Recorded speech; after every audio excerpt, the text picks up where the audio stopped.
If you're interested in getting some promotion on the History of the Bay podcast, now is the time. We got some big, heavy-hitting guests lined up that are for sure going to do numbers. So let's get you some exposure on your music, on your business, on your products, on your services, and on you. Hit me up, info@historyofthebay.com. Someone from our team will get back to you. We got some real affordable rates to close out the year. Make sure you take advantage of this opportunity and hit us up so we can help promote you.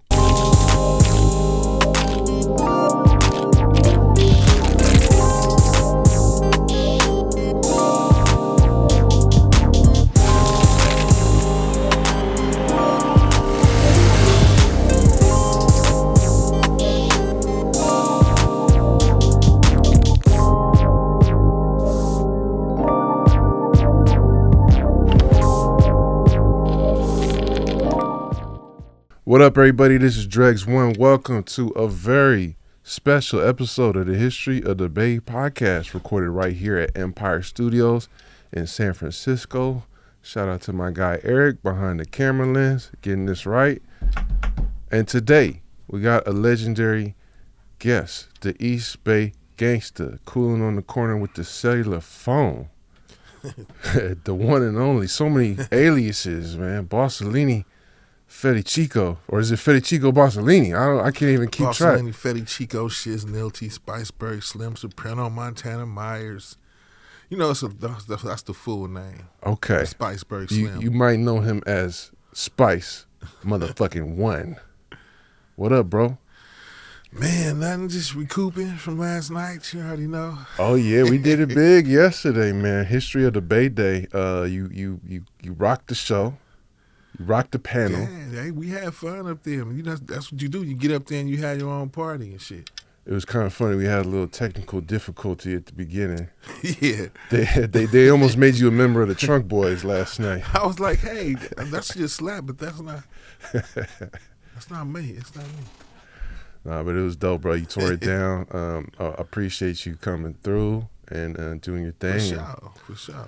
Actually, we got a song together too, man. Rap Cats. For those who might not know. When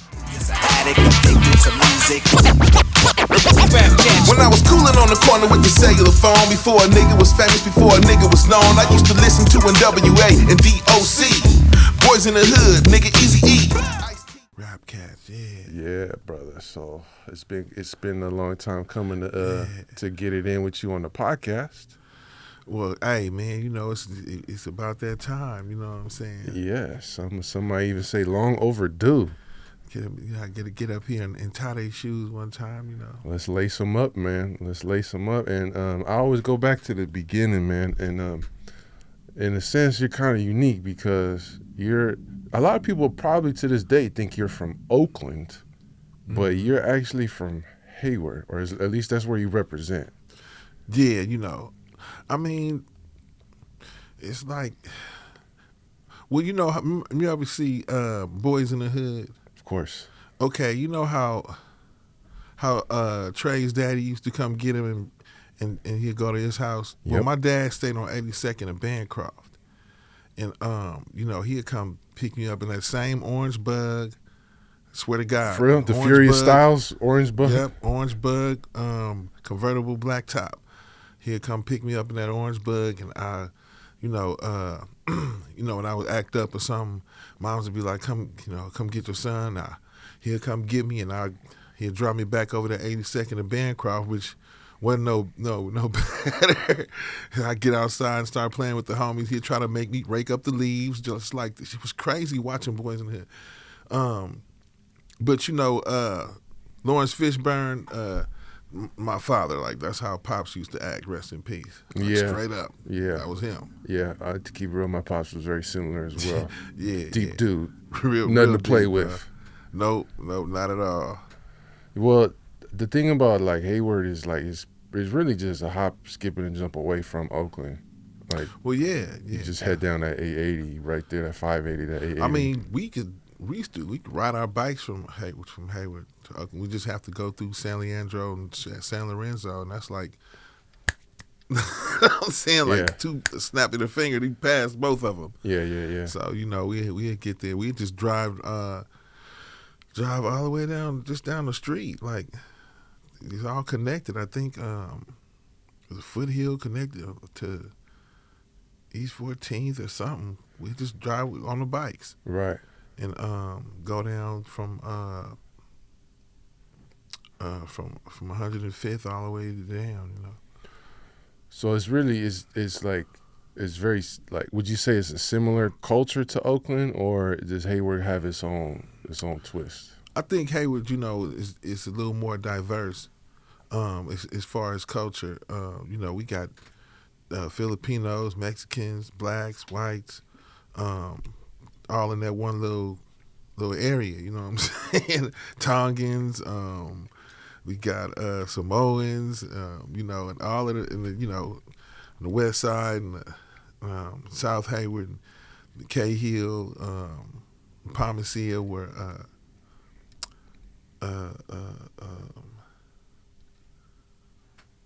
what's the dude name, man? Bar Station, Fruitvale Station. Oscar Grant? Where Oscar Grant came from is Palmacia.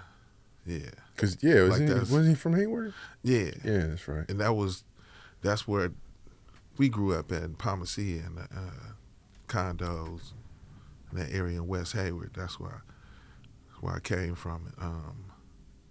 But man, you know, it's not that far from the town, so everybody had the same, you know, stuff.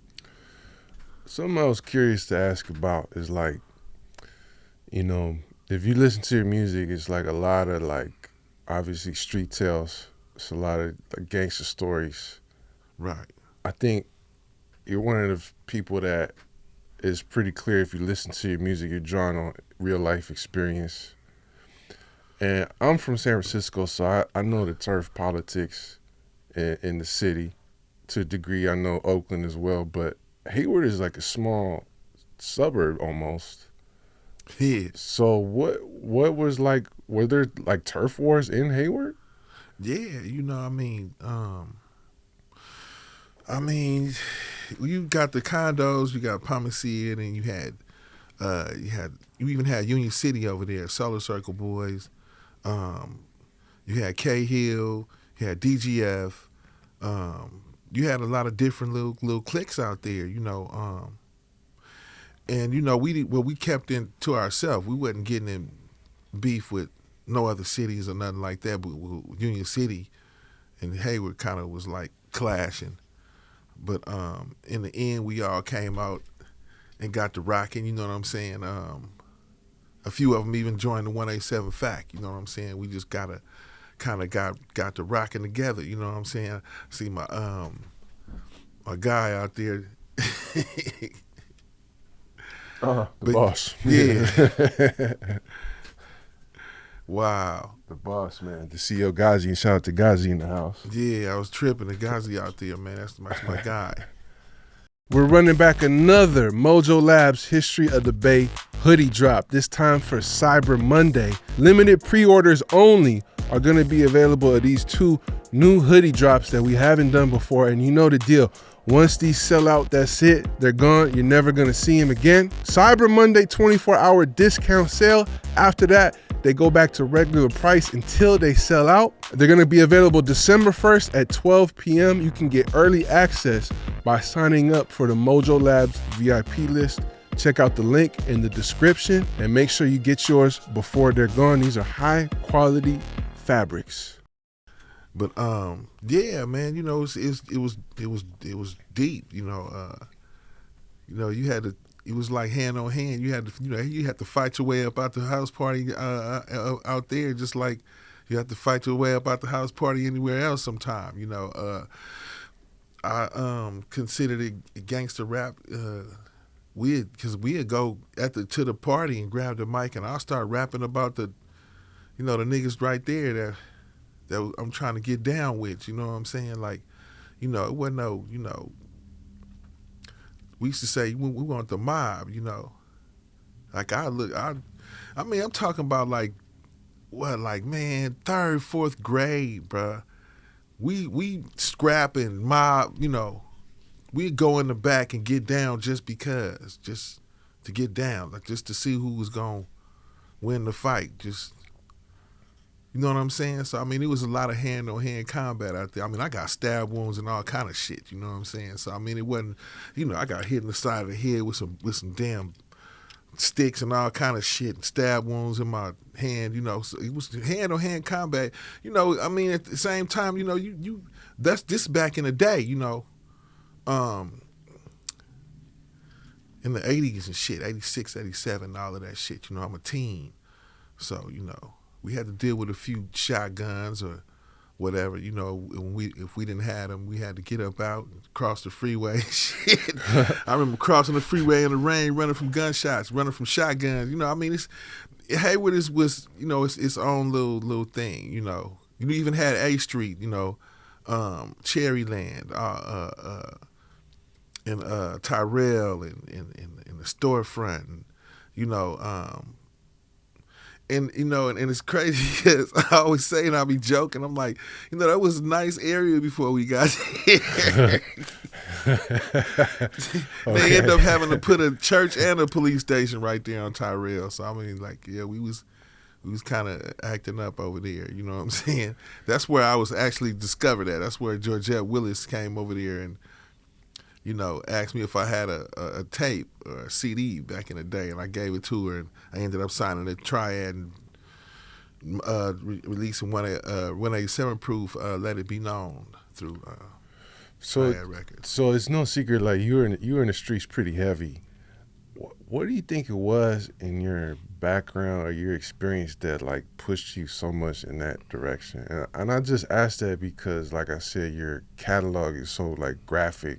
And you have so many lessons and stories and elements from that world. Like, what do you think it was that really pushed you in that direction? You know, I never liked to see nobody be bullied, man. You know what I'm saying? I was always like, you know, okay, you know, he don't get down like that, but I do. You know what I'm saying? Like, what it?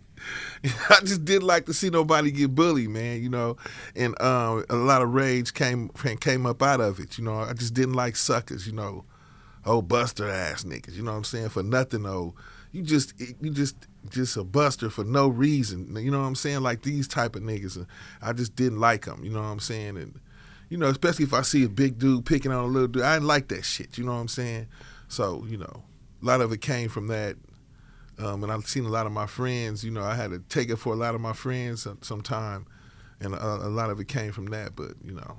And then, you know, you from Hayward, so, you know, you got to go twice as hard because they thinking, you know, oh, he's from Hayward, you know what I'm saying? So, you know, you got to go hard.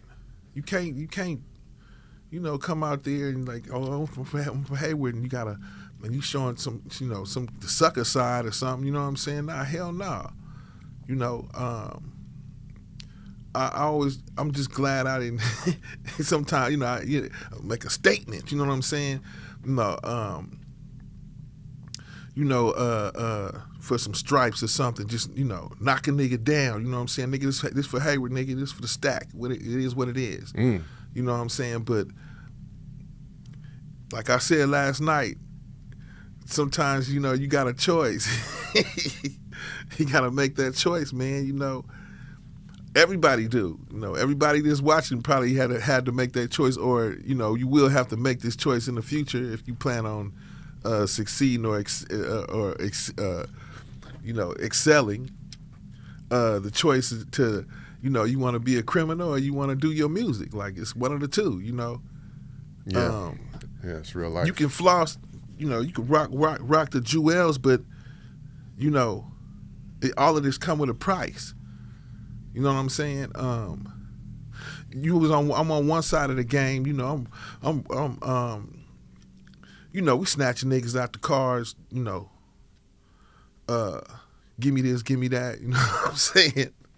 Then it comes to, I'm on the other side of the game. Nigga trying to snatch me out the car. You know, nigga want to like knock me down because you know how and what I got on. Or, you know, when you on both sides of the game like that, you learn a lot. Shit. You know what I'm saying? You know how to move. You know, like you step in a crowded room, you know, depends on, you know who get down and who don't. You know what I'm saying? You can tell game recognized game. Right. You know what I'm saying? But you know, for what it's worth, you know, Hayward is too close. You know, Hayward too close to the town. You know, we right there. You know what I'm saying? So I mean, you know, we out there. You know, we getting it in. And you know, I would come to the town like just with not just with pops, but you know, just through the hood, just in a mix. You know, some dudes I was cool with. You know, I hang out with OGs. Let's rest in peace, Lil Bruce from 7 Deuce, and you know, even Pooh Man was the homie, and Lil John out of 70 Deuce, and the 69th Mob Cats, Lil Sieg, that was my homie. You know what I'm saying? And this is way back in the day. You know, these was my friends before I even became famous. You know what I'm saying? So I mean, you know, yeah.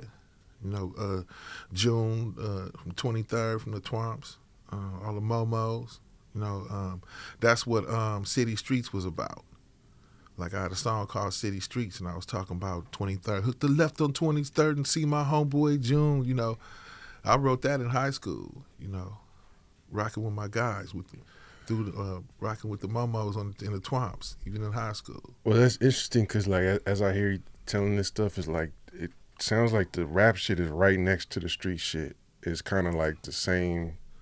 Oh yeah, same. It's like same experience, damn near. Yeah, I mean, I had the feds at the house. I think at like about 14.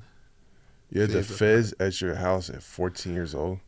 Yeah, you were about to catch a juvenile fed case. Yeah, you know, we tried to rob this bank in Hayward. My friend got killed. You know, it was crazy. Then your friend got killed in Yeah. an attempted bank robbery at 14 years old. Yeah, it was crazy, bro. And, you know,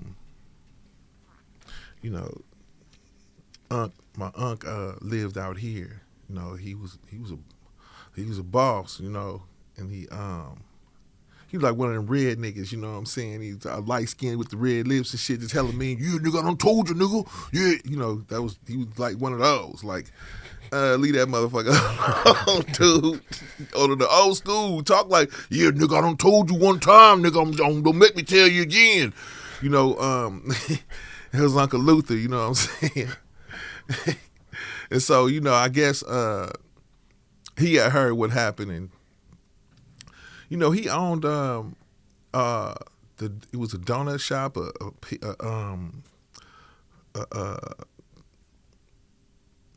bar and grill, another club, all on Fulton and Masonic, where we used to be Patrinis over there. I came from. Yeah, this is another thing. I came from the Pink Palace, from the Fillmore district, from the projects. Pay Street. Before I went to Hayward. Mm-hmm.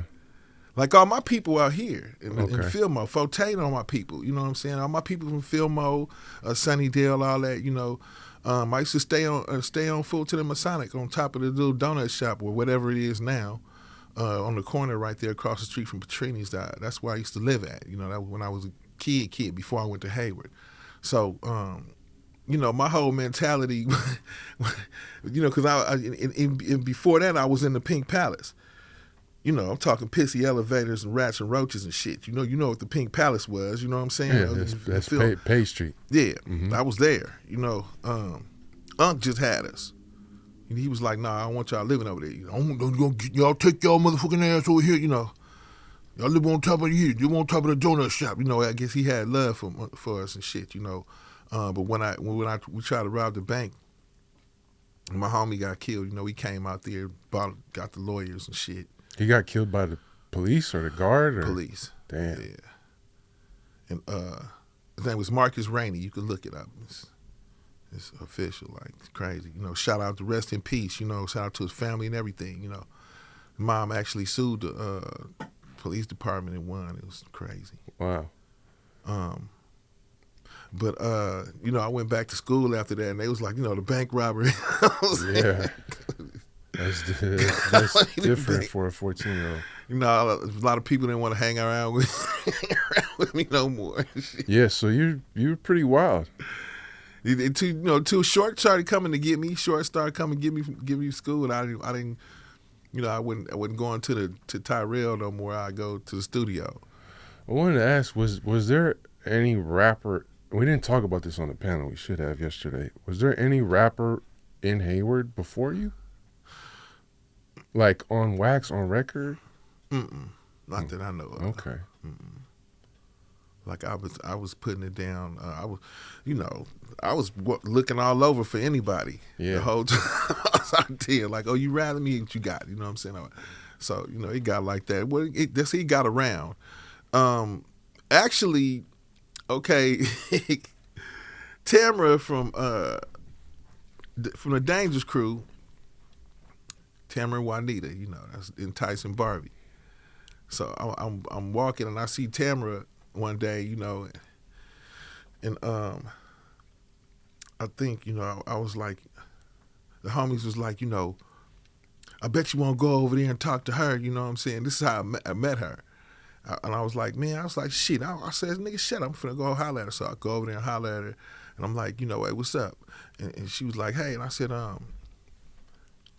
is anybody fucking with you? Because we need somebody ass to whoop. Like, anybody around you? Like, because, you know, we were some little hard heads.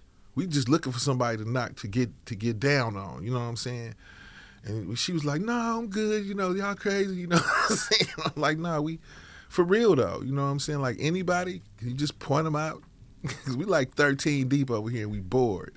You know what I'm saying? So, anyway, I told her who I was. She asked my name. I said, I'm Chico. You know, she was like, oh. And this is like for the rapper. And she was like, oh, okay, I heard about you or whatever. Because, you know, I think her cousin was from Palmacia. And we had got in some shit or whatever. And I guess he was talking to her about it. And this happened to be Randy Austin's niece, which was Too Short's manager. And she was like, I heard you rap. I was like, yeah. And I started spitting, and she started spitting too. It's like, oh, you rap too and shit, you know? So next thing you know, Randy Austin called me the next morning. And he like, you know, me and Short finna come over there and swoop you up, you know, take to the studio. I'm like, yeah, who the fuck is this? Like, whatever, nigga. Fuck is this? You know what I'm saying? Phone up and shit. You know what I'm saying? And then, like maybe about 10 minutes later, Short call. And you know, my mom answered the phone. She like, Chico, you know, screaming my name from downstairs. I hear, Chico, somebody named Too Short on the phone. And I'm like, damn, Too Short on the phone. Come on, Mom. Like, why are you letting people lie to you and shit? You know what I'm saying? So I get on the phone and this, you know, I hear, yeah, man, what's happening, man? We finna slide through. I'm like, damn, nigga, this Too Short. You know, and I was talking to him, and it became like a cool contest to me and shit. And I was like, yeah, okay, that's cool, all right. But on the inside, I was like, Too Short calling me, niggas, Too Short, nigga. Too Short calling me, Too Short. And on the outside, I'm like, okay, so what time y'all gonna slide through? So, you know, when I go to school the next day, and I'm like, you know, Too Short finna come get me, you know what I'm saying? Niggas like, man, oh, damn Too Short finna come get you and shit. Oh, lying ass, damn Too Short. So, you know, we waited for a minute, Short a ride up, hop in the car, you know. And that changed a lot. That was like, you know, shit, you know. Guess you know the course you need to stay on, right? Mm-hmm. Like, ain't none of these niggas worth it, bruh. Even back then, you know what I'm saying? I was thinking, you know, I'd probably rather do this than that. I made my first 20 grand. I was like, shit, I'm done. I ain't going back to the block. Hell no. For what? So Short saw something in you, and I didn't really even know this till recently, but so you and Fote are original members of the Dangerous Crew. Yeah. So through Short, you also met Fote? Mm-hmm. And so that's your first appearance on record, is that first Dangerous Crew. First Dangerous Crew. So what was the process of making that? Oh man, it was cool. You know, he used to have him and Randy would come through. You know, and we're short of being a Baritza and Randy being a drop top 5.0. And we all hop in and we ride out to the studio. We felt like we doing this, you know what I'm saying? like we going to take some pictures for the album cover, you know what I'm saying? And we going to go get some clothes and shit, you know what I'm saying? We're going to take some pictures. I'm 16, you know what I'm saying? So, I mean, this meant a lot to me, you know what I'm saying? And I'm like, telling the people at my school, like they most people who had love for me was happy for me, but then the haters was just hating, man, you know what I'm saying?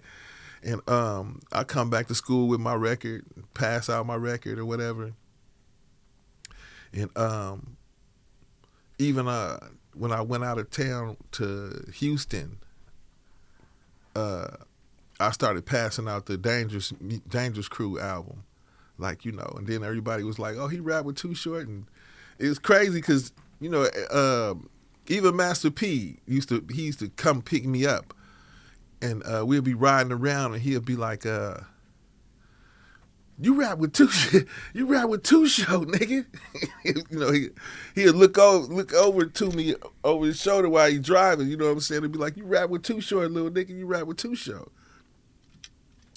And I'll be laughing like, "Yeah, you know what I'm saying? That's my uncle. That's Too Short. That's my homie. That's the big homie." You know what I'm saying? And it was crazy, man. So I was inspired by a lot, especially even like I say, opening up for NWA. I was gonna ask about that. Yeah. So that's you opened up for NWA while you're still in high school. While I was still in high school. Where was that show? It was it was right out. It used to be a skating ring outside the Bayfair Mall, and everybody used to go there, and they started having parties there. And after the parties was cracking, it was live, and next thing you know, you got NWA coming through there,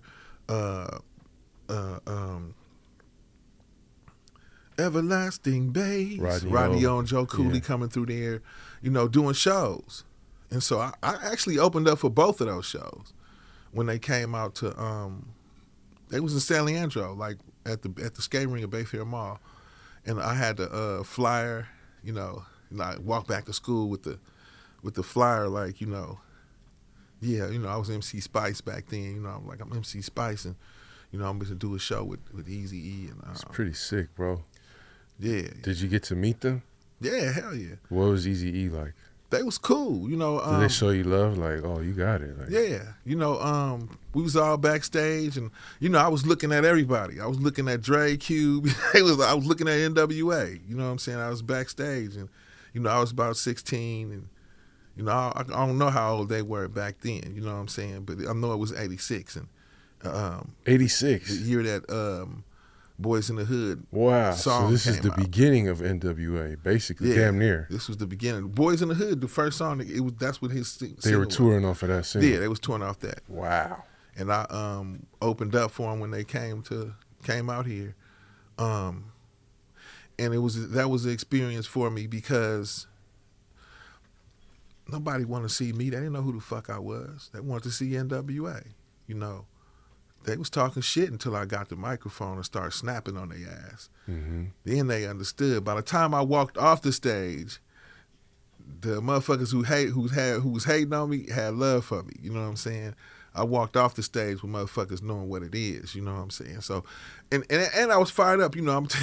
I'm telling Cube, and I'm like, nigga, watch when I go out there, nigga. Watch this shit. Watch when I go out there. Usually, it wasn't no shyness with me. Right. You know what I'm saying? I wasn't scared to get out there and grab a microphone and say, yeah, fuck y'all niggas. You know what I'm saying? I'm finna do some gangster shit and y'all gonna like it or not. I don't give a fuck. You know what I'm saying? So, and that's how I felt. I just came off the block, nigga, fuck y'all. Either y'all gonna like this shit or not. You know what I'm saying? So I guess that was the gangster coming out. That was Yeah. I mean, I think that's the test of a true rap cat. If you can pump up a crowd just off your presence, your personality, your energy, and then your natural ability. Because it don't matter if they know you or not. If you got all those things, you can control the crowd. Yeah, you know, sometimes I be thinking like, you know, it's been times, you know, where, you know, I had to, you know, I had to bang her and, you know, motherfucker throw his hands in the air and shit. You know, and I'm like, yeah, I bet your bitch ass wouldn't throw your hands in the air if I was on stage saying throw your hands in the air, nigga. Mm. You know what I'm saying? I'll be feeling like, you know, let me put your motherfucking hands up, nigga. It's gangster rap, nigga. Put your motherfucking hands up, nigga. Waving from side to side, nigga, like I said, and say, hey, nigga, say ho. Yeah, put your motherfucking hands up, nigga. As a matter of fact, give me everything in your motherfucking pockets too, nigga. This gangster rap, nigga. You know.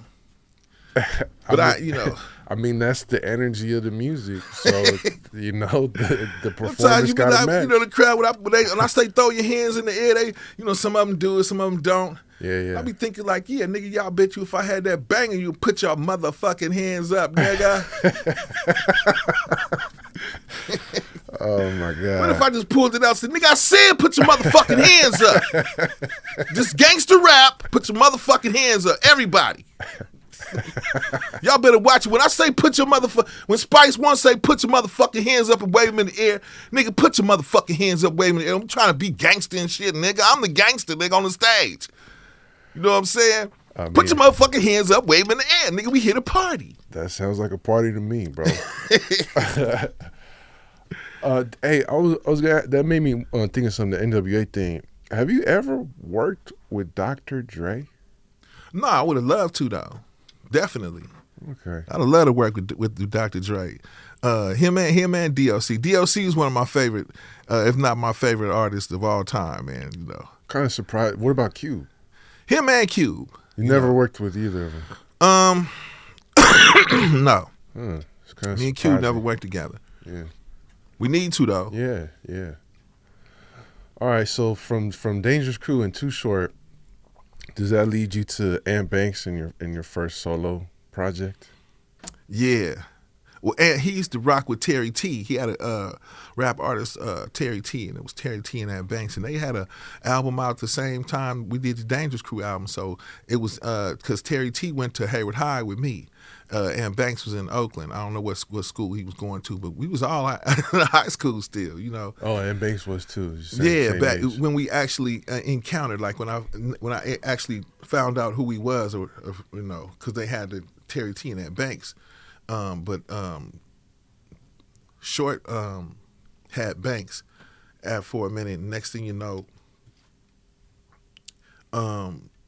Georgette Willis, she went and found Ant Banks, and we finished the Let It Be Known album. And one thing, you know, I never said this on in an interview, but I think it was Red Fox that gave her some money for to help her put out 187 Proof, I think. If I'm not mistaken. Okay, sorry. Red Fox and some other investors, but I'm sorry, what did you say her name was again? Georgette Willis. So she was like a executive producer? She was the owner of Triad Records. Triad Records. Okay. She had a group called AMW before I signed to her label. And A&W, and Red Fox was one of the investors. Mm-hmm. That's interesting. Dope. Yeah. Dope. I'm like, damn, he heard 187 Proof and shit. He's like, I like that shit. Start doing the Sanford dance. Like, that was dope right there. Like, hell yeah, you know. Wow. So yeah, so that first tape had 187 Proof on it. Yeah. Let It Be Known had 187 Proof on there. How was that music video hella expensive back then? Yeah, it was. I mean, because it was, you know, it clay was animation. Clay animation, man. And I didn't even understand what they was talking about until I actually seen the video, and I was like, oh shit, you know, the bottle just ran under the bed. I said, oh, you know, when I was doing it in the video, it wasn't no bottle. You know what I'm saying? It was just yeah. So when when I watched it, I was like, oh shit, And you said that song before. I heard you say that song came to you in a dream. Yeah. The whole song or just the opening lines? Just the opening lines, and then I kind of got it after that. After I heard myself say, "E had the 9 and J the AK," I kind of put it together because in the dream I stuck my head in the car to see what song made me famous, and I heard myself say, "E had the 9 and J the AK," so I was like, what is the fuck is E? I put the puzzle together. I was like, okay, E. And J, I had the sharpest knife in the drawer, but I put it together. I was like, oh shit, E and J is alcohol. I was like, oh, okay, what if they sold on Hennessy Street? And then I picked up the pad. So you had a dream that song made you famous, and then that song made you famous. And that song made me famous. Yeah, ain't that crazy? It's very what crazy, the fuck? bro. What is that? Can somebody explain to us what is that? When you watch this interview, explain to us what the hell that is. I mean, destiny, because it sounds like the way you're going, you lost your friend at 14, it's like, that's some real shit I feel like we should talk about. I talked to like some young rappers today that got to make that choice. Like, what do you want to do, bro? You know what I mean? Do you want to get a check for grabbing a microphone? Or do you want to end up getting smoked out here, bro? Yeah, especially if you got opportunity. If you got the opportunity to be great, why would you let anything or anybody be in the way, man? Right. You got to push all that bullshit to the side, everything, and go for your shit. Because, you got one life. It ain't like you finna come back and remember, motherfucker. Right. You got one life. And I say, I get to live my life as Spice One, I was saying, be legit. He get to live his life as be legit. Too Short get to live his life as Too Short on this earth as a rap star. Right. Don't let nobody fuck that up. Nobody is worth fucking that up. Nobody. It's cool to have a passport and go to Japan and you're not just going to vacation. You're going out there To get paid. To get paid and rock your crowd. You know what I'm saying? Your fans, and you go with a love that. If it happened to be Japan, that's where the hell I was at. If it happened to be Australia, that's where I was at. Go. They say go. Where you go where it takes you. Celebrate it and not tolerate it. I like that. Were you drinking the night that you had that dream? Yeah. Okay. I think I had a. I was drinking some. I had a 40 ounce, some Old English. Okay. 40 ounce. Me and a homie was drinking. We used to play this crazy ass game. Like, we had a 40 ounce. And we'd be drinking and shit, and then, the biggest dude in the clique or whatever, you would take fucking 10 breaths, and he'd come squeeze you from the back, and you would fucking pass out, and then they leave your ass there. Damn. Is that what happened? And then you passed out, and then you had the dream? Nah, it's just something we used to do, and I used to be like, why are we doing this? Like, what the hell? But I mean, I guess it was fun to, the first time I did it, I was like, damn, I want to experience that shit. I let the big homie came and scream out. I woke up like, oh shit. Like, I mean, but we used to have our little 40. That night we was doing that, but then I came to the house and finished it up, finished the 40 off, and I was out of there. So that song that came out on the EP that's on Triad Records, but that song led to you getting a deal with Jive, or that project was followed by Jive. Yeah. Did you have other labels after you, or was it? I think Jive was the first. Then it was like Def Jam and who else was that? Another label, but it was just I just kind of was went with Jive because Short was over there and it seemed like they was treating him right. They had a lot excuse me, I just had Domino from Hieroglyphics and on the podcast, and we were talking about how Jive had a lot of Bay Area artists like Short, 40 and Sick With It, You, and Banks, Souls of Mischief, Casual, Pooh Man, I believe. Mm-hmm. Did I say Ann Banks already? Mm-mm. Ann Banks. Yeah, everybody had deals over there, and we was all dropping nice projects, kind of keeping a label out there, keeping it afloat as far as able to keep the lights on over there and keep investing in the artists and keep things pushing. These are big records you guys are putting out. You guys are making sales and hitting charts, and I think it was a big part of that. And it was cool that they gave us the opportunity to do it and everything. But back then, it was just contracts and everything was set up for the artist to fail and the label to make everything. Do you think you got a raw deal? Definitely. Oh, Did you sign over your publishing? No. Okay. I didn't sign over my publishing. But it was just like kind of funny business with the fine print. Yeah. Just the recoupable cost.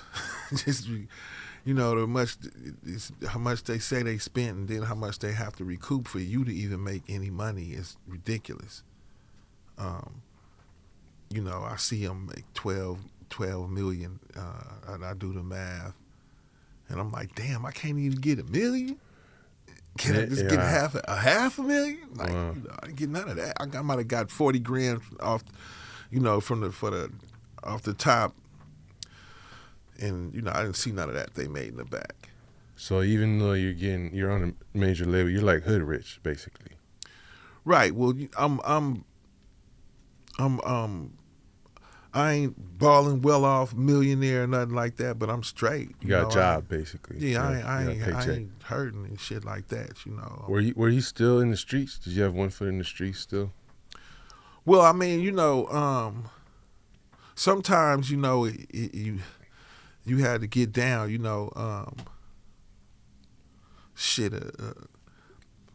a bird fall in your lap, you slang the motherfucker, I mean, shit, when shit get bad, push come to shove, and then they go push, and here comes shove, and you got to get down. But,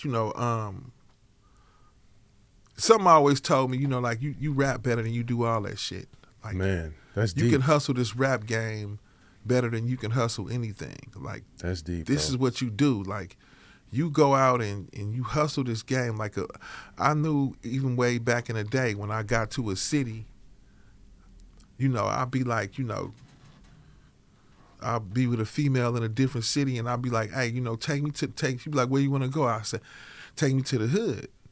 She'd be like, any hood, any fucking hood. Take me to the hood. Take me where my guys are. You know what I'm saying? And once I get there, I'm here. And from there, it's on. Okay. Call Woompty Whoomp, then tell them Spice out here, Whoomp, and then get around the whole neighborhood. I'm out there or whatever, and I'm doing features for this amount. So I post it up, That's a different kind of hustle. And then you get out there and you knocking down features in a different city, 500-600 a feature to a grand a feature, and then you drop doing videos with some too, Yeah. And that's the best way to hustle the game, or it was just a way to hustle the game. It's a million ways to hustle the game if you are. If you were one of them artists, if you going hard like that, it's going just because the skill, the height of a skill, beat makers just want to send me tracks because they want to hear what I'm gonna do or what it sounds like on there. Yep. I make music because, and I'm doing something the average artists can't do. I'm not just doing something that everybody can do. That's why I get paid to do what I do, because I'm not doing nothing that the average dude can just get up and do. You know what I'm saying? The average artist, average rapper ain't gonna Rolling up with the scrap and leaving the doors on up in Mr. Boss leader. I know I gotta be smoking. I put the foot to the pedal, better rubber through the ghetto, far from a rock star, but playing with heavy metal. That's not average. That's far from fucking average. The average motherfucker ain't finna get up there and do that. I do it to a beat, and that's why I feel, I get paid for the shit. So, a lot of cats out here, they don't understand, where we come from the old school. You know what I'm saying? We believe in this shit for real. Like, we live this shit. Like, and I'm literally built for this shit, At my age right now, I catch planes run through the airport, even though I'm at the gate gasping for air and shit. You know what I'm saying? Because if I miss my plane, I miss my money. You know what I'm saying? Yeah. So it's a hustle. You know what I'm saying? I'm doing my shows. I go out and do my shows. I do my features, and it's always good to do features because you keep yourself out there. Out of sight is out of mind. It's really out of mind. Out of sight is really out of mind in this business. You're really out of mind if you're out of sight. The song I just did with Jay Worthy. Shout out to the homie. Is doing really good. The song I did with Mr. Fab is really doing really good. So if I see an artist that's dope, I kind of want to put the colors together and and see what other color come out. You know what I'm saying? So that's the fun in it. When you record, especially with somebody else that's dope. Well, something you just said about like touching down in all these other cities is like, I think should be said is like, I feel like when people think of the Bay, they think of Too Short, E40. But I feel like I want to say a couple other people like maybe RBL Posse are like really responsible for like going to places like Detroit, Indianapolis, Louisiana, right? Little Rock, Arkansas, and like campaigning this Texas, this Bay shit, and on a national level. Yeah, definitely. And that's what I've been doing lately. Like my thing now is I'm doing videos in different states. Like all of the states I go do shows in. I might pop up in your state. Just to a city near you and shoot a video, you know what I'm saying, in your city, just to show some love. I've been here, this where my love at. And that's what I mean. Like I feel like you guys are responsible for like opening those markets up to the rest of the Bay Area and the West Coast too. Yeah, it's and it's we've been doing it so long. It's people's kids and some of their grandkids listening to it, like and definitely we want to keep keep it going down. The best thing about it was when like you pull up and a bunch of little kids run up with posters and pens and they want you to sign their autograph and they 8 and 9 and 10 years old. That just shows longevity. They let you know how long your voice gonna be floating around here when you gone. You know what I'm saying? Did you know DJ Screw in Houston? Yeah. Screw was my homie. How did you guys meet? My cousin took me over there.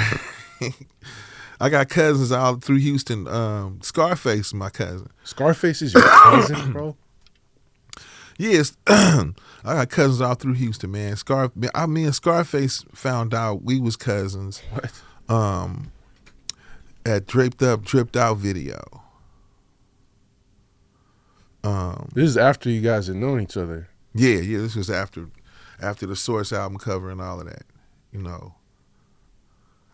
Yeah, I was gonna ask. That's the famous cover. Is you, Scarface, MC8 in the Lowrider. Yeah. Lil J was like looking at me like real like sideways, like and he was like he called me over there and he was like who did you say your kin is, like what's your last names and stuff. I told him who my people was and he was like, man, you and Scarface cousins. I was like, man, get the fuck out of here. You know what I'm saying? For real. Next thing you know, we figure it out. Like damn, your mom that's my auntie. Like, oh shit, like hold on. That's your cousin? That's my cousin. So we tripping. You know what I'm saying? So we figured that out pretty quick after all our cousins started popping up. You know what I'm saying? Like, oh shit, okay, all right, my bad. So that's cuz. I call him right now. You pick the phone right up. I feel like DJ Screw and Scarface, like, Houston shows a lot of love to the Bay. Like, there's like some similarities. Like, they have their own independent hustle out there too. It's been, man, even Lil Sieg signed to Rap a Lot. Right. I think it was back in the late '80s or something, or early '90s or something. Yeah. So it's been a connection all the way from that. Like, we always been cool with the Bloody Nickel, Fifth Ward, and Ghetto Boys and all that. Shout out and rest in peace to Bushwick, and shout out to Willie D and Lil J and everybody. I wanted to ask you something that I don't think I've ever heard you speak on in an interview. I heard you say this name recently. I think it was in the song with Fab that you were talking about. But in the Welcome to the Ghetto video, there's a shot of Mike Dream and Plan B. And I know you knew Plan B. Mm-hmm. Did you know Dream as well? Mm-hmm. How did you meet? Because I'm from the graffiti community, so yeah. Him and Dream was my homies. Like, man, those is my real homies. Like, we got episodes where, I call, I'll be, stuck in a room with some crazy broad or something, and I dive out the window and hop in a Dream car or hop in Plan B car and ride off. Like, we got those kind of stories. Like, those was my real homies right there. Those my homies, man. We used to, they'll be at the rehearsal. We used to go rehearse all the time, and they'd come up there. We'd be kicking it. And, Mike Dream and like, niggas be outside wrestling and shit. Like, what the hell is y'all doing? You know what I'm saying? But yeah, those were my real homies, for real. It's dope. Straight up. Yeah, because I know they're in the video, and I heard you speak on it on Plan B in that song, so I kind of put two and two together. Yeah, that's why I was like, half of the homies in my videos ain't even alive. Like him and Mike Dream. It was crazy that both of them are gone. You know what I'm saying? It's like, damn, And then I think about, like, a lot of my friends in East Trigger Got No Heart video. Friends in Face of a Desert Man video, like, a lot of them ain't here no more. You know what I'm saying? Rest in peace to all the homies. It makes you stronger. You just want to keep on rocking. Yeah, and on that note, somebody that you're closely associated with, of course, is Tupac. Yeah. An issue I've been having is, and I want to see your opinion on this. Do you people dispute this? Do you consider Tupac a Bay Area rapper? Yeah. He was rocking with us in the rap game. He was with Digital Underground in the rap game. As far as he from the East Coast, like I'm from Texas. Like, I was raised out here. Like DOC was from Dallas, Like Short came from LA, It's just the how we get down out here, and our own little swag is what it is. Once you get hit with the swag, you from here. You know what I'm saying? And Pac was popping his collar way back then. Right. You know what I'm saying? So, I mean, he got hit with the swag. He had the Bay shit going. He got the deal, man. You know what I'm saying? I told them motherfuckers, that's Bay shit. You know what I'm saying? Nobody else act like that but us. You know what I'm saying? So, I mean, shit, you can't, and it's not like it was crazy. It wasn't like he was trying to do it. He just picked up the swag when he got out here. You know what I'm saying? He had been here, he was over there in across the water, man. Oh, Marin? In Marin. Mm-hmm. So, I mean, you know, by the time he got to the town and all of that, you know what I'm saying, it was already just, you know, it was turned up. You know, it was with G.O.V. and Richie Rich, and you know what I'm saying? He picked up the swag. He's from the town, you know, after that. Some people also, like, they kind of claim that Tupac, like L.A. also seems to claim Tupac. I don't really consider him an L.A. rapper, but some people feel that he was like heavily influenced by like the L.A. gang culture and like the energy that was around Death Row. What are your thoughts on that? I mean, I would say he brought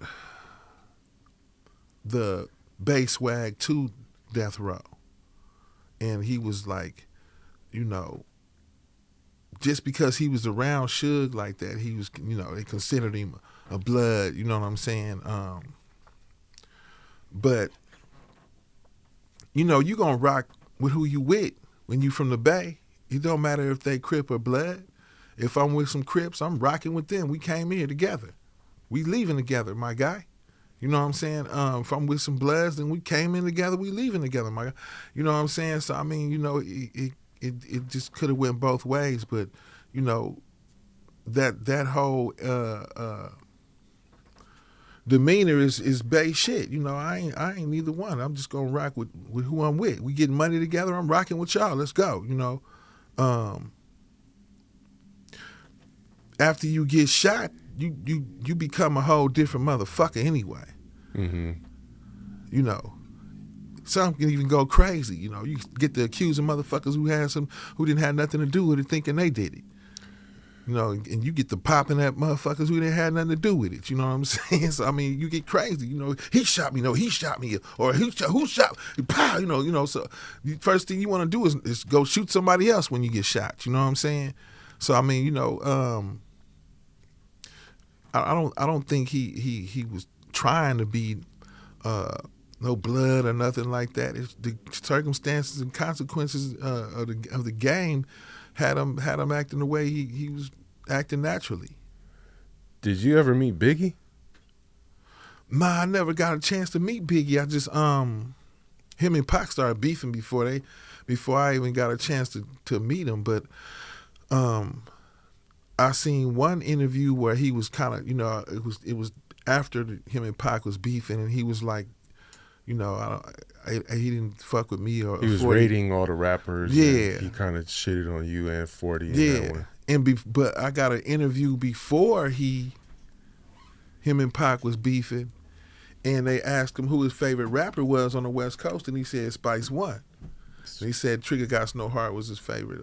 Wow. Song. It's on my Instagram. I got it on there. The clip. So you think he switched up after just because you were associated with Pac and all that was going on at the time? Damn. It was just out of anger. You know, I figured he was just mad because, you know, it was turned up back then. So you never took that personal? Nah, not after I realized. Not after Pac did. Hit him up and shit. I was like, man, that nigga might say anything after you did all that, bro. He might be ready to bang on all of it, on everybody after that, bro. You just killed it. Because I mean, when I heard Hit Him Up, I get in the car with Pac, and he like, man, check this out, and he played a song and shit, and I'm like, I said, you gonna put this out? like you gonna put it out? like out like Death Row put it out there? You finna put it out like that? He was like, yeah, man, fuck that shit. I was like, oh shit, it's about to turn up. I knew it was finna turn up after that. So yeah, you can't. I don't know whatever Biggie said after that. You know, right? You're like, I get it, bro. Yeah, I ain't even mad at you because that nigga just did some. He just hit you. Did Pac like share like his thoughts with you on that whole situation? Cause and follow up, like, do you feel like the media like blew it more out of proportion than it needed to be, the whole East Coast West Coast thing, and like what was, cause you're so close to him, like what were Pac's real thoughts around all that was going on? Well, first of all, we was young. We was in our 20s, 20, 25, 26. Shit, he was hot. Like, he came and picked me up from the hotel one day, and we drove to the house, to his mom's house. And we sat down, started chopping it up, and he was telling me everything that happened, But before he started telling me everything that happened, he took his bandana off, and all he had on was his wife beater, and I seen the bullet holes in him, and that wasn't cool. mm-hmm. I'm thinking like, nigga, you went out there and came back like that? Like that, ain't that they supposed to be your folks, like your people and shit? Ain't they cool? And I thought they was cool. How you go out there where they at and come back like that? They supposed to know what's popping, eh? You know what I'm saying? How them niggas even get in the building? All of this shit, And he like, man, I walked in the hotel and he was like, niggas had newspapers and they was looking over him and shit and ducking back behind him and shit. He said he walked in the lobby and nobody said nothing. He was like, I just sold 6 million copies of a double CD. And I walked in front of it was gang of niggas up in here and motherfuckers act like they don't know me. You gonna think something wrong. If any of us sold 6 million copies of a double CD and we walked into a room full of dudes. And he's a fucking movie star too and all that shit. Yeah, all that. And everybody acting like they don't see him or know him. He said he knew something was up. So, he said he got in the elevator and tried to get, push the button or whatever. He said dude and them ran up in there with the banger and he said, Pac, give up your shit. And Pac said, I didn't want to give up my shit, so I grabbed the nigga gun. They started tussling or whatever. And, this is what he told me out his mouth. Right. You know what I'm saying? He started tussling with dude, and dude hit him, shot him in the stomach. They stopped struggling, and then he started tussling with him again. And then he said, dude shot him in the nuts. He said, that's when I fell on the ground. And that's when I said, oh, yeah, I'd have fucking fell on the ground, too. Shit, We chopping it up, laughing about the shit, but it really wasn't funny, you know what I'm saying? But we talking about it and shit. So, and he like, I fell on the ground. Dude shot 2 or 3 more times, grazed me in the head and shot me in my shoulder or whatever. And he said I played like I was dead or whatever. And dude and them left. And he said when they walked out the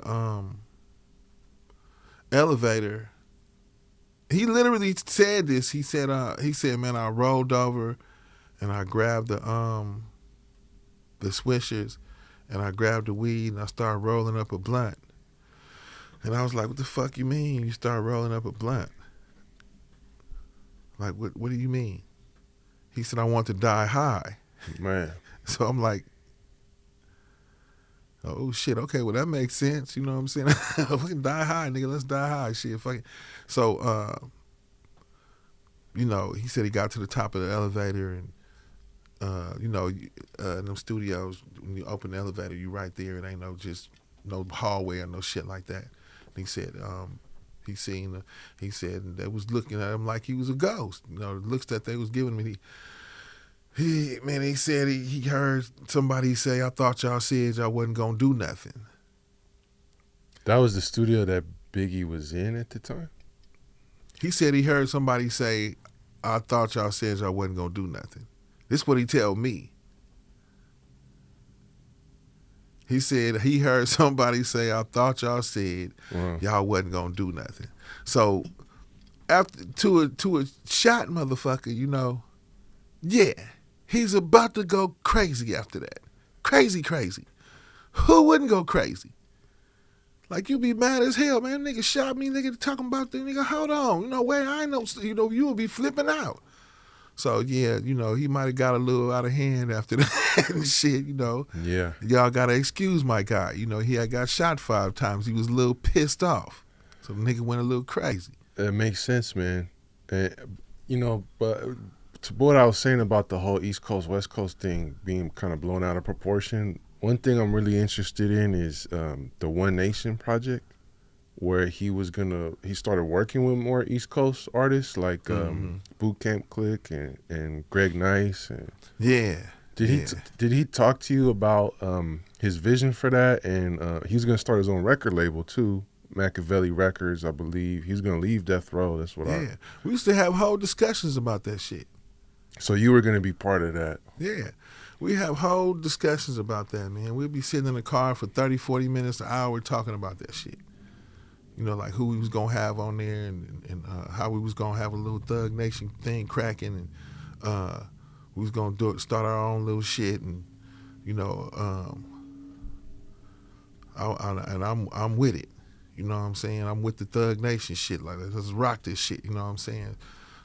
So even now that he gone, I got Thug World Music Group. I got Thug World, you know, and we still pushing, you know, all of the Thug shit. And you know, still mess with as many of the Outlaws is out here. Edie, I mean, he just shot me some songs or whatever with some dope ass vocals on them, hard ass shit. Yeah, you got good chemistry with the Outlaws. I noticed that. Yeah, and rest in peace to Noble and all the rest of the Outlaws, man. Yak and Kadeh, everybody, man. But like I say, Pac say, you know, you gotta keep pushing. You know what I'm saying? So we gonna keep pushing this Thug line. You know what I'm saying? Thug World Music Group. We on a mission, shit.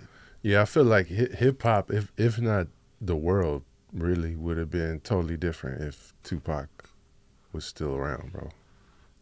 Yeah, because, you know, people try to compare it, and it's like if you pass the age of 25, you already lost. If you trying to, because he did all that compare before to him, 25. yeah. I know. It's Yeah. insane, bro.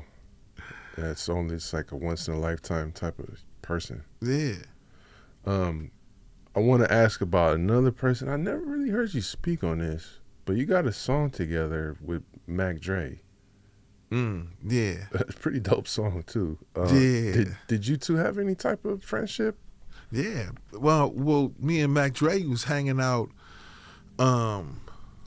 at the same time I was working on a Let It Be Known album. We used to kick it when 187 Proof had first dropped and all of that. I was in Vallejo with Dre, but at the same time I was, you know, I used to be around Vallejo.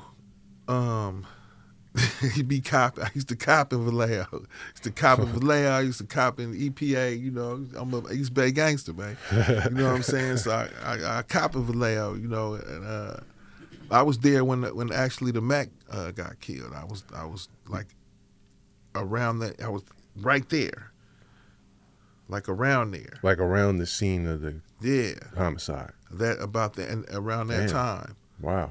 So you know, I was cruising. I was all around the Bay, man. And then Mac Dre, the next Mac to come out was Mac Dre, and I kind of knew what it was. You know, like, oh, okay. Dre finna come do his thing. But we was kicking in California Living video, all of that. You know what I'm saying? You can go back. I think I'm in one of the videos and stuff. Do you guys have any other songs that never came out, or was it just that one?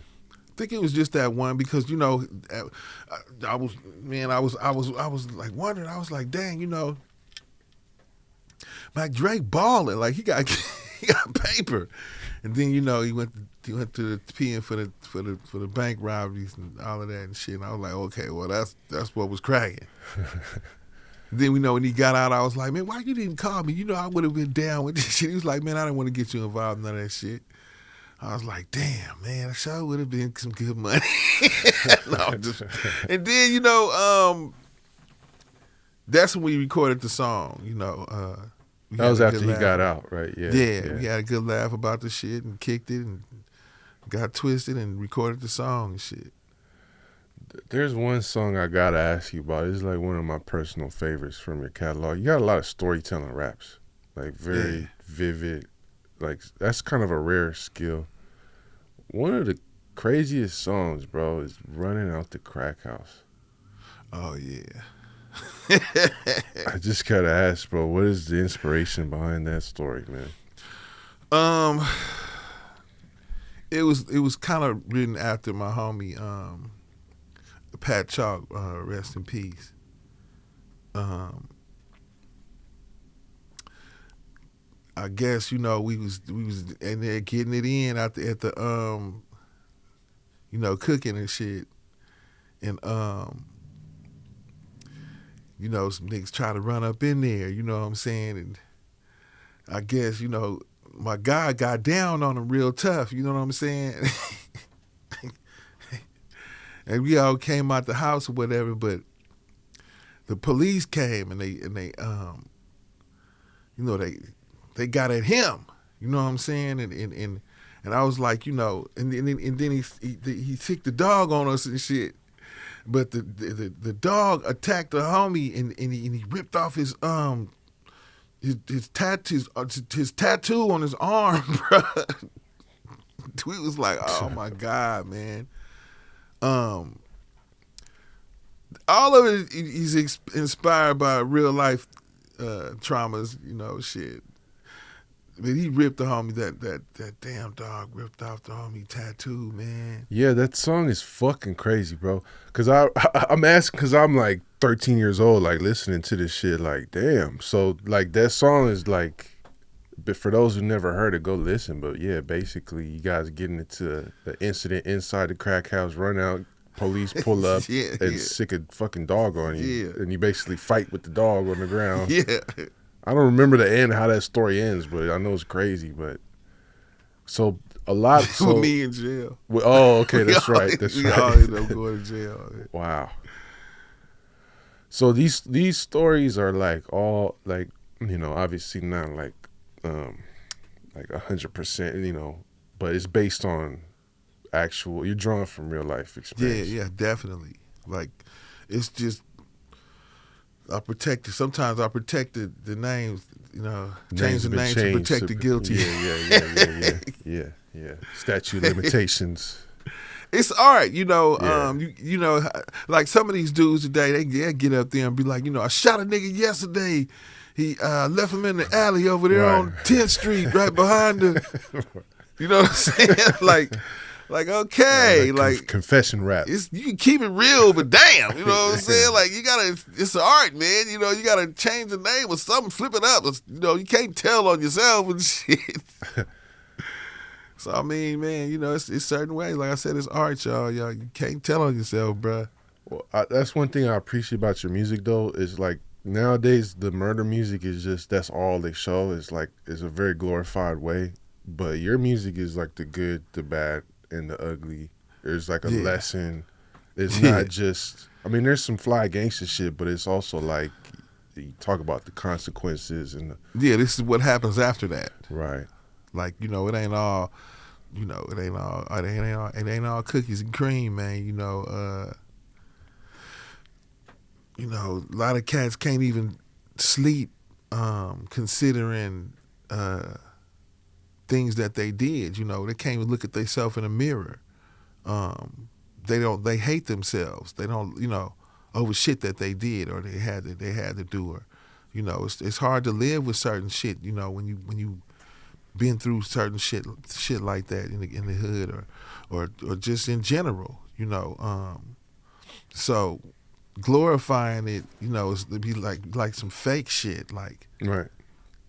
You know what I'm saying? Like, hell no. Like, half the people that did, motherfuckers that murdered, some of them can't even live with themselves or sleep at night and shit. They have nightmares over that shit. You know what I'm saying? Like, it's crazy. I appreciate that, man. We got off to a little bit of a late start, so I don't want to hold you too long, and I got to get to the next part of the schedule. But before I let you get up out of here, I want to ask one final question. Do you feel like in 2025, after more than 30 years of doing this, do you feel like Spice One gets his proper recognition as a founding artist of Bay Area hip hop?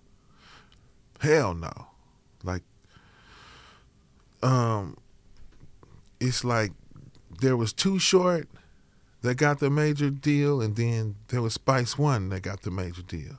We could say MC Hammer, but we kicking gangster shit. You know what I'm saying? I'm telling you, know how hard it is to go platinum and gold kicking gangster shit. You know, you ain't trying to make no club banger or no.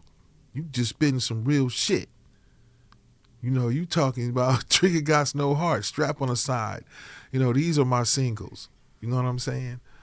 So it wasn't easy to do that. So, and I'm speaking for us. You know, on a block, I'm speaking for us. Like this is us. Like all of them dudes that you on the block that you think ain't cool and they weird, they tripping and all of that. No, this us right here. This is what we got to say. You know, and I felt like I was a voice for the streets like that, you know. So I mean, shit, like it became art and it became fun, shit. Well, I respect it, and that's why I'm glad that you made time to come through to History of the Bay Day yesterday. Oh yeah, that shit was fun. That shit was. We gonna do it again? Yeah, and we definitely gonna have to do a part 2 because there's much more I could talk about. But for now, bro, I really appreciate your time, and I appreciate you having me come through. Yes, shit, brother. For sure. Yes, sir. We'll run it back, man. Hell yeah, Thug World Music Group, man. Blip blip. There it is. That's one original used to be a gangster. Spice One, Dregs One, History of the Bay podcast. Thanks for watching. See you on the next one. Peace. Recognize where you got the game. We got our own style, got our own slang. Northern California is a West Coast thing. This is the history of the Bay. Recognize where you got the game. We got our own style, got our own slang. Northern California is a West Coast thing. This is the history of the Bay.